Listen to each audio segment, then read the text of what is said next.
Hey everybody, I'm back, and before I unpause, look at Chris's line of sight. He is totally staring at Sheva's ass. Some Sheva booty for him. Yeah, alright. Anyway, resume. Yeah, Chris, we saw you looking. You're trying to be all covert and stuff. No, that doesn't get past me. I see everything, Chris. Including this gem up here. Let me see if I can shoot it down. Diamond Trilliant. Let's do it. Okay. Almost sad to see this area go, but have a little bit more time in the ruins. And then we move on. Okay, let's see what else we have here. Okay, I'm gonna go down here.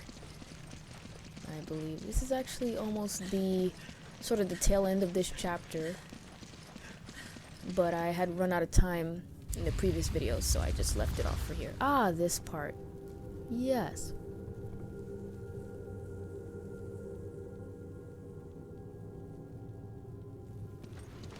It's a laser puzzle.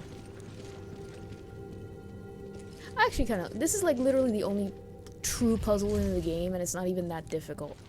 Okay, we have to figure out what to do to get out of here. Yes, thank you, Chris, for that, because I didn't know. Yeah. Watch your step. Those lasers will give us more than just a tan. Wah, wah. Okay. Good thing the AI is smart and just gets the hell out of the way. I love that. Okay, so this one is easy enough. You're just supposed to, I think, do this. This is really a fascinating area. I wish there's a little more to it than this. I think we got it. It's this wee business. I got it. Just stood there. But I mean, that's the best scenario. You don't want the AI getting in the way and dying. I think that's an immediate kill, like a one-hit kill. Pillar's in the way. We might be able to kick it over. Yes, there's actually two pillars that are going to be in the way. But what I'm doing, I'm just checking to see. Oh, there's actually one more area beyond this. Yes, that's what I was remembering. I just sort of forgot. Okay. So let me. What I always like to do is I always like to configure the mirrors before I kick the pillar down. So this mirror needs to go over here.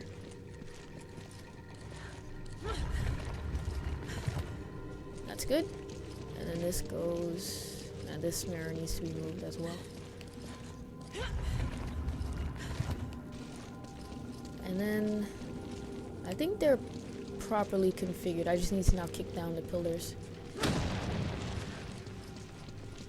And then kick this one down. Here. Kick it. Or knock it down.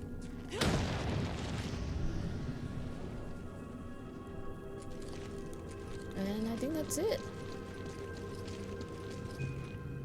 Okay, that's done. Let's move. Yeah, like I said, this is like technically the only puzzle in the game. And that's pretty sad. At least Resident Evil 4.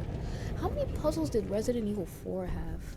I know I draw a lot of comparisons between this and Resident Evil 4, and I don't even like that game that much. It's okay. It's a solid game, of course.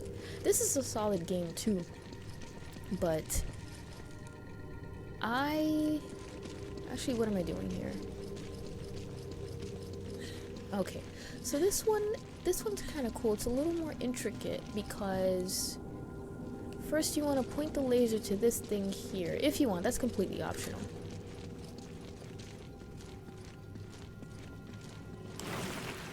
Okay, I forgot. Spiders. Oh good, Chris is actually helping me. Is that it? He got them all? Well, good. Execution chamber. So this room's sort of pointless. It's just a little strange. Okay. Anyway. What am I doing? Okay. Let's just sort of step back a second and look. So if I move that mirror here and this mirror there. Okay. Jesus, gotta move every mirror. Okay. Good.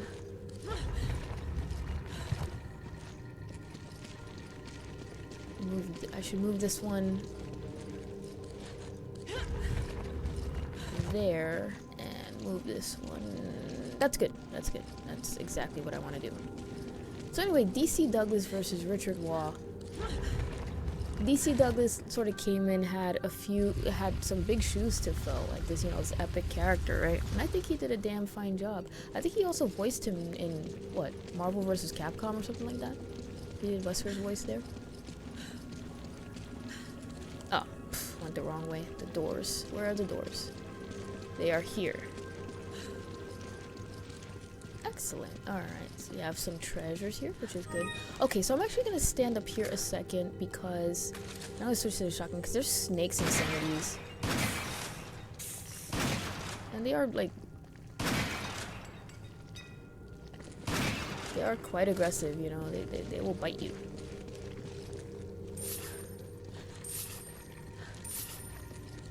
Okay. Oh, there was one more vase I could have dealt with, but that's okay. Where is it? Oh, there's a snake that was still alive. I know it's a little overkill, but hey. I think they can still reach you up here. I know my accuracy is negatively impacted by all that, but I don't care. Is that it? Again, I really don't need all this crap, but why not? Okay, there was another room that opened up as well. Just want to tread carefully again with these lasers. Like I said, I think they can one-hit kill you. I don't really want to find that out the hard way, you know what I mean?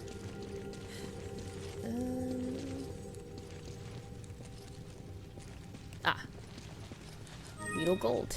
Okay, good. So I think that's it. And then all I have to do is... What do I have to do? I don't know. Oh, I'm supposed to... oh gosh. I'm supposed to shine the laser down that way. I get it. Okay. So I need to move the mirror inside, but obviously I can't access it right... Whoa. That is the wrong laser to move. Hang on. Hang on, hang on, hang on. So actually... Is this right? Just move that for now, so I can safely go in here. And now I can move it. Like, but I'm sure there's probably some file that I missed, but it's just like, I wish they would have, like I said, this is actually the most interesting area in the game, in my opinion. And I don't know a whole lot about it. I really sort of wish that they went into some details of it, because it's pretty fascinating. Okay. Now this part I always like to be very sort of careful about, because I don't want to walk accidentally into the laser. That would suck. You do all that work and then all of a sudden you just die at the end. Okay, now we're good. Let's hope that Chris does the same thing. Great, now let's get out of here.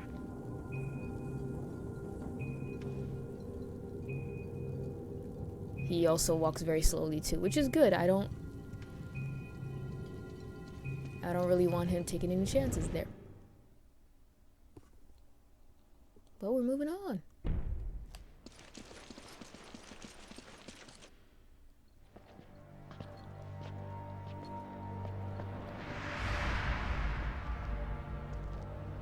What is this place?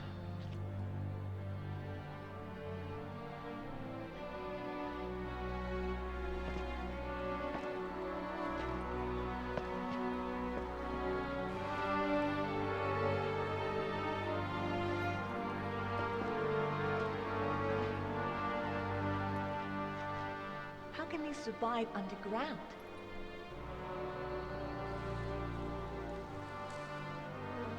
These are no ordinary flowers.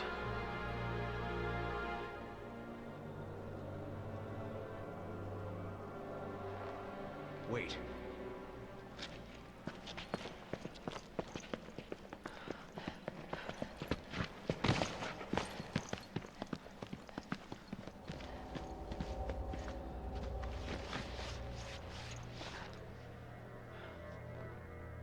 Umbrella.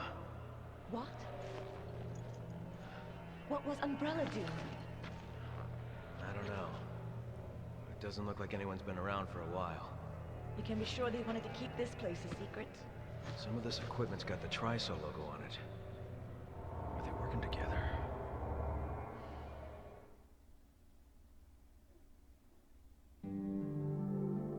So yeah, you really see the size difference with Chris's regular outfit. It's crazy. Sending data, and that's the end of chapter 4-2. Good. Alright. Picked up some stuff, so usual protocol. Sell. Apparently we didn't need any health items, because we didn't fight too many enemies. So it was more like dealing with the lenses and the lasers and stuff like that. Okay.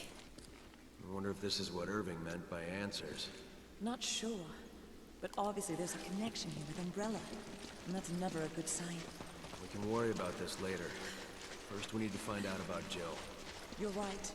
Let's see what we can dig up. Okay. There's a jewel somewhere around here. I can never remember where it is. It's like a beetle or something like that. It might be close to the flowers. Just look at the flowers. I think it's in the water. No, I can't go in the water. No. I know it's somewhere. That's gonna drive me nuts if I can't find it. Oh my god. They oh, there it is. See, okay. I could understand picking, like, telling your partner to pick up a healing item or some ammo, like let's say you're out of space in your inventory. But why on earth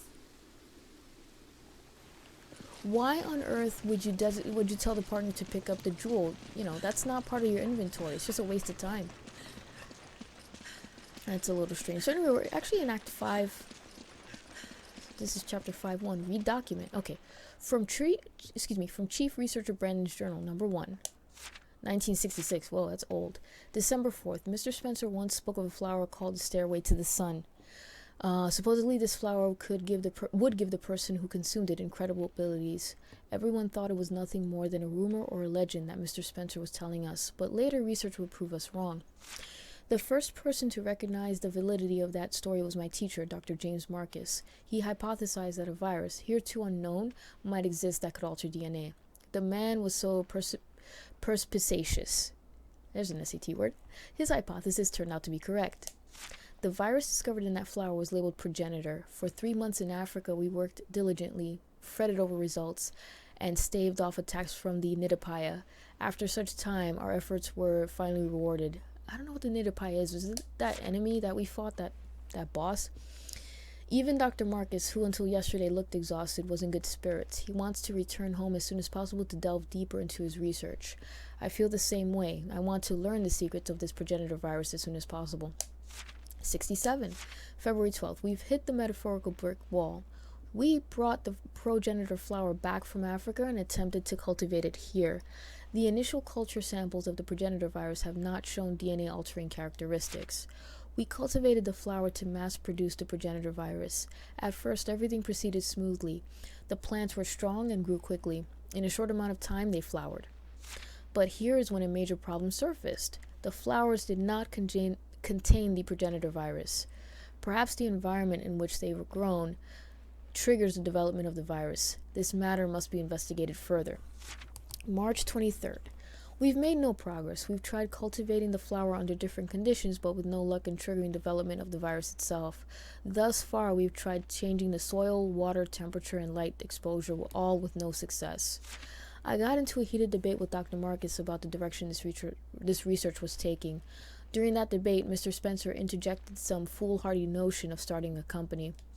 Without the progenitor virus, there's no point in starting a company. Does he not see that? It's all pointless. So that's kind of cool that they sort of added a bit to the Resident Evil 0 story. You'll hear more about Dr. Marcus in my Resident Evil 0 Let's Play whenever I get to that. Wesker researches secondary exposure to the T-virus. I don't know if I mentioned this in a video, but I do love how in the loading screens they actually mention sort of little tidbits to the story. In a game like this, that works really well. I mean, and I think that that's personally creative, you know? Nothing of use here. Power on. Okay, so I think we're gonna get quite a few of these, like, files. Research Center Director Brandon's Journal. 1998. November 16th. Ah, that's the same year of, kind of a lot of the games. We've closed down the research center. It's strange, but I don't really care. I'm indifferent to the whole thing. I feel the same way as when I heard that the Arklay facility and Raccoon City were destroyed. When did I become so apathetic? I spent every waking moment researching and extracting the progenitor virus. Everything I did was for Dr. Marcus. Actually, when I think about it, I probably stopped caring the day I heard he had died all those years ago. I didn't feel angry or happy or even shocked. I felt nothing at all. It was as if all of my emotions just shut down. I just kept sending out samples of the progenitor virus to all of Umbrella's laboratories. I was just an automated machine reporting to Umbrella headquarters every time one of my subordinates made a breakthrough or discovered something new. I was like a zombie, ambling through life. No thoughts, no feelings. What a choice of words there. And now the research center where I spent half my life is closed. I really don't care one way or another. It's probably all for the best. Perhaps it is too late to have any semblance of a life again. Okay, so that kind of skipped a few years, didn't it? The other one was like 1967. Oh, this is part 2. 1968. Ah, there we go. April 15th. It's been over a year since we've had any breakthroughs. That's why Dr. Marcus and I have decided to return to Africa. We can no longer continue our research without the progenitor virus. I know those routine attacks by the Nidapaya are really going to rack my nerves, but for the sake of research, I will persevere. In the face of my foreseen dismay, it was Mr. Spencer who provided the answer. If you're worried about the Nidapaya, then we'll just have to remove them from the equation. Well, I don't know who the Nidapaya are. I can only imagine the look of shock on our faces. The idea never occurred to us. It was quite an atypical solution to our problem, but it seemed to be the only option available. Dr. Marcus and I decided to try Mr. Spencer's plan. August 19th. Finally some good news. We learned they were able to chase the Nidapaya off their land. The land we acquired only amounts to half of those underground ruins, but if it includes the area where the progenitor flower grows, then there should be no issues. Mr. Spencer said he plans to construct research facilities at the site, which will expedite our research into the virus. We hastily made our preparations to depart for Africa when Mr. Spencer requested that Dr. Marcus stay in Raccoon City to take over the training center. We were initially taken aback by this request, but we soon realized it was a logical course of action.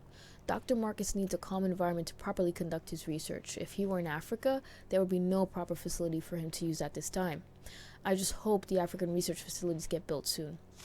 So now I will go alone to Africa and send back samples of the progenitor virus to Dr. Marcus. Both Dr. Marcus and Mr. Spencer agree this is the best course of action. I have to start making preparations to go. I have a feeling I'll be pretty busy starting tomorrow. September 29th. I've been in Africa for 2 weeks now. It's a good thing Dr. Marcus isn't here. This place is far from being a paradise of research and scientific study. These so-called research facilities are nothing more than a bunch of tents, and we have to employ armed soldiers to keep the Nidapaya at bay. But the thing that gets on my nerves the most is the sound of the construction for the real research facilities. How am I supposed to concentrate on research when everything is threatening to drive me insane? I'm trying to just concentrate on extracting virus samples from the progenitor flower so I can send them to Dr. Marcus. Hopefully, if I focus on my work, I can remain sane in this godforsaken place. 69. June 15th. The research facilities are finally completed. This is the real Umbrella Africa Research Center, not just some pile of tents. But I've come to a realization in the past 9 months. The facilities are too small for our needs. We need to make them larger, more suitable for research. Then we can fill them with more talented researchers. This place needs to be our front line in our progenitor virus research. Our results will do a great service to Dr. Marcus and his viral research. In a rare turn of events, that old skinflint Spencer actually agreed with me on this. And that's it. That's a whole lot of story. And I don't know if I mentioned this, but like, I know I'm going the wrong way. I don't know if I mentioned this, but that's one thing I really don't like. Check this out. Watch. Look at that. You see that? Did you see that? Ooh. That was creepy. And you got the creepy music in voice copy. Umbrella Training Facility, 5 cases of progenitor virus, December 15, 1977. Brandon Bailey, that guy that was writing all those journals. Okay.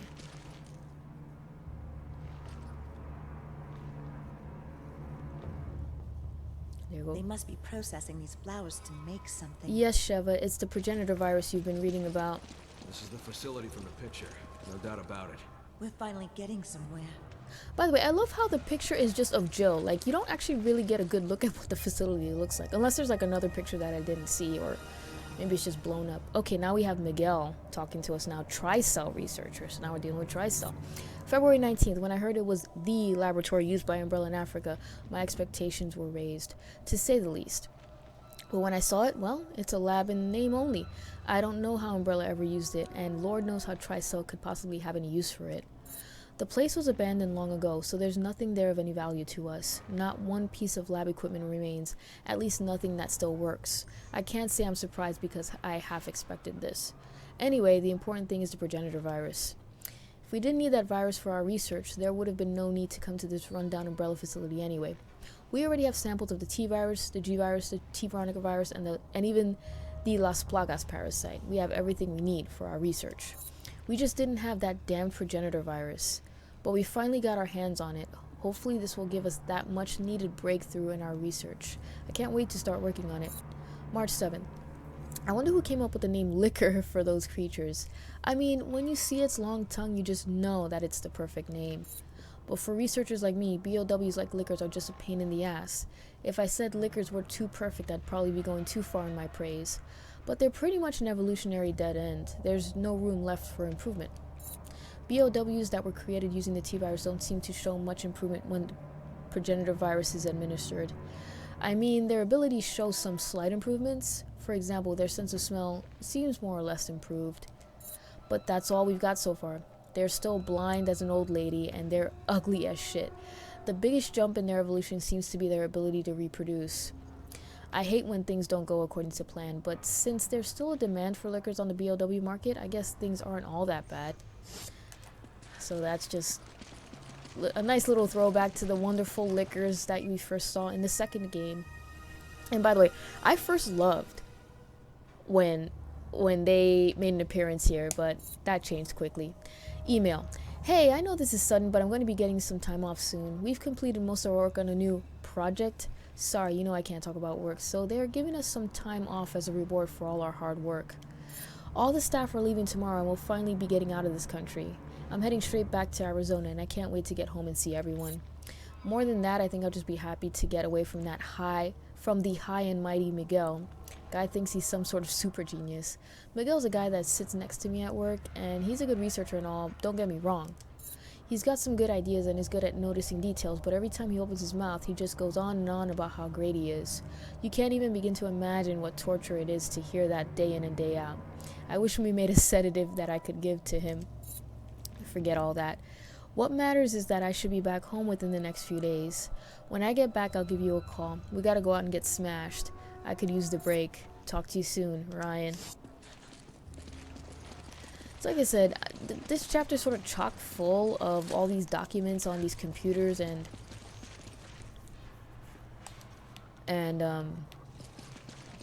like, you know, actual physical files located everywhere. And to me, that's just kind of like a lazy way of just telling a story. You know, you want to talk about this progenitor virus and the progenitor flowers and all that. You know, make a mention of it in the game. I mean, yes, have files. Resident Evil has always had files, but I've never really felt like I'm missing half of the story before. The story is pretty well contained in the games, but like if I hadn't, you know, looked at some of the files in this game, a lot of things I would have had questions about. And I just felt like they just could have done a better job of incorporating a lot of these sort of facts and elements. What the hell was that? You know, it just would have been great if they would have just incorporated a lot more of this stuff into the game itself. You know? I don't know, but that's just me. Look at all these animals here. This is awful. Look at this. Look at this rat. It's a giant ass rat. BOW. Jesus Christ. She has nothing to say about the enormous rat. It's almost as big as the ones in New York. Seriously, we have some big rats. We do.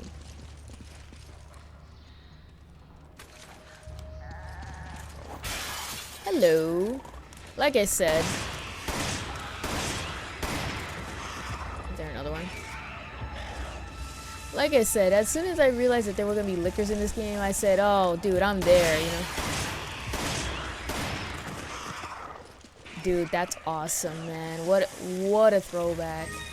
I mean, you had hunters in a lot of the Resident Evil games. The hunters were like, you know, big in the first, third Code Veronica games.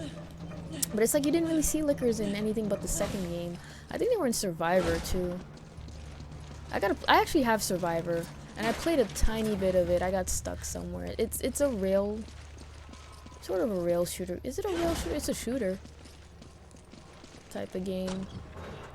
That's the AK-74. That was the last weapon that I needed to upgrade. I didn't even realize I didn't have it upgraded.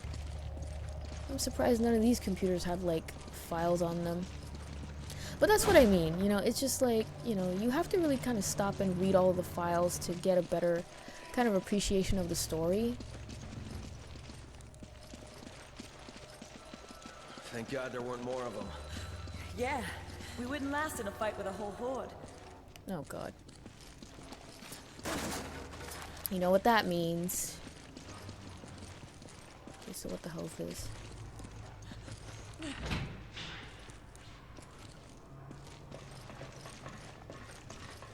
What was the point of that? I don't know what the point of that lever was, but...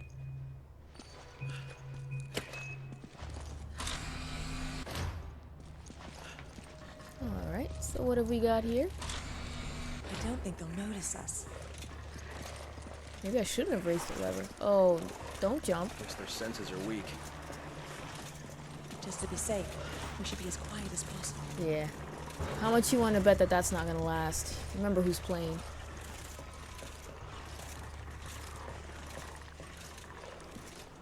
By the way, this is why I struggle with games like Metal Gear Solid and stuff. There went the stealth. Okay. They got a fix on us. A little bit of lag there. Okay, good. This is standard in all Resident Evil games, isn't it? You know, the long ass elevator. Wait, no. Where's the damn elevator?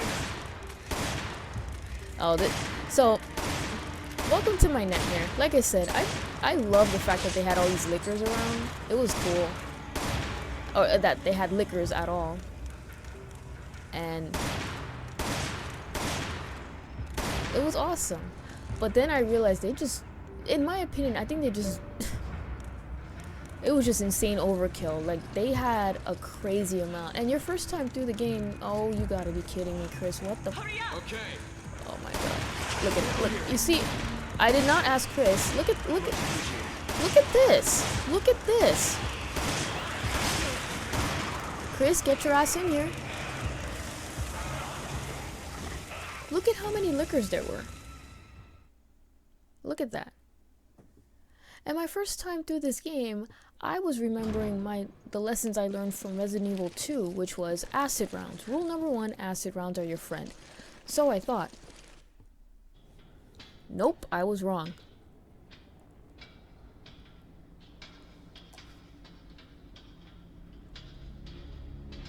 What the hell?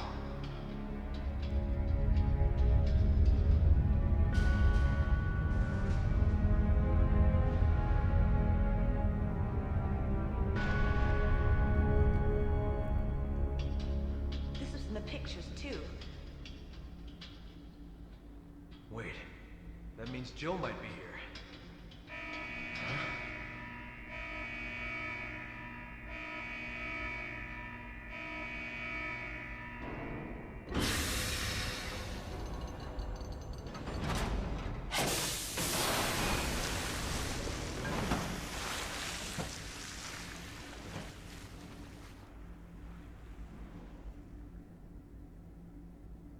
What have they done?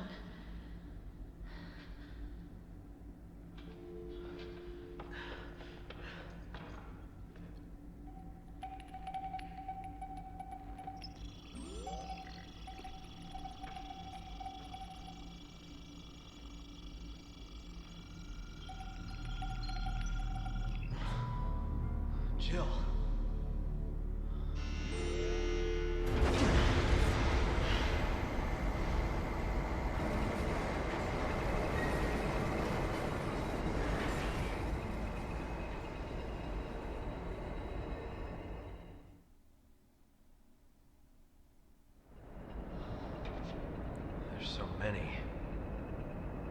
kidnapping people from all over the world to experiment on. It stopped.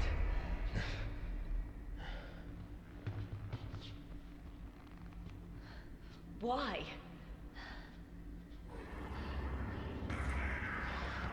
Well, that's why.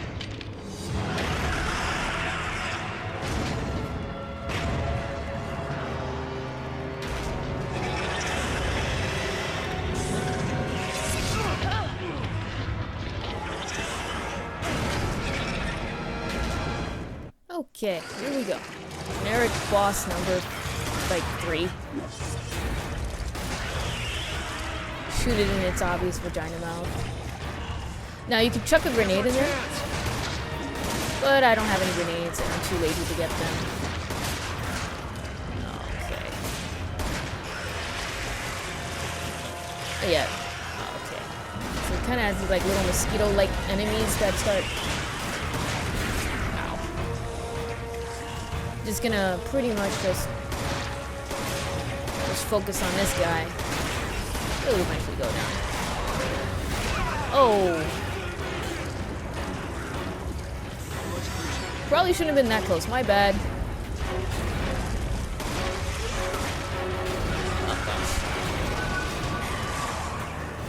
Oh, good thing I was ducking.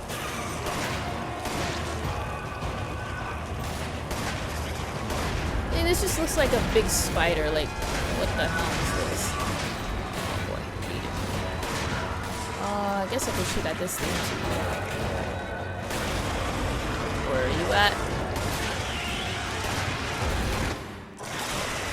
That's the end of that one. Yeah, pretty much when you have, like, you know, completely upgraded weapons, just do that.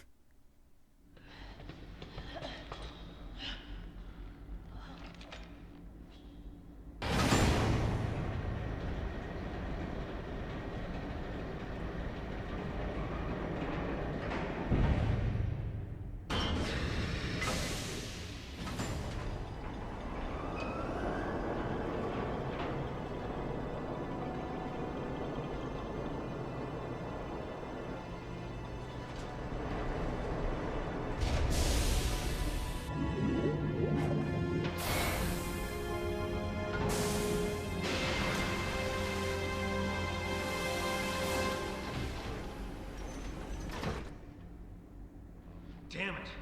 Where is she? Mr. Redfield, how nice to finally make your acquaintance. Who the hell are you? Selagiona. She works for Tricell, Nice. You've done your homework. an officer in the Global Pharmaceutical Consortium. Why? As if I need to explain myself to you. Although, weren't you two given orders to retreat? So it was you. Where is Jill? Jill, even if I did know, you think I would tell you? Cut the crap. Tell me where she is. As soon as you two are done with your little vigilante mission, you should leave. There's nothing here worth throwing your lives away for. She's lying. She knows something. It's time we get some answers.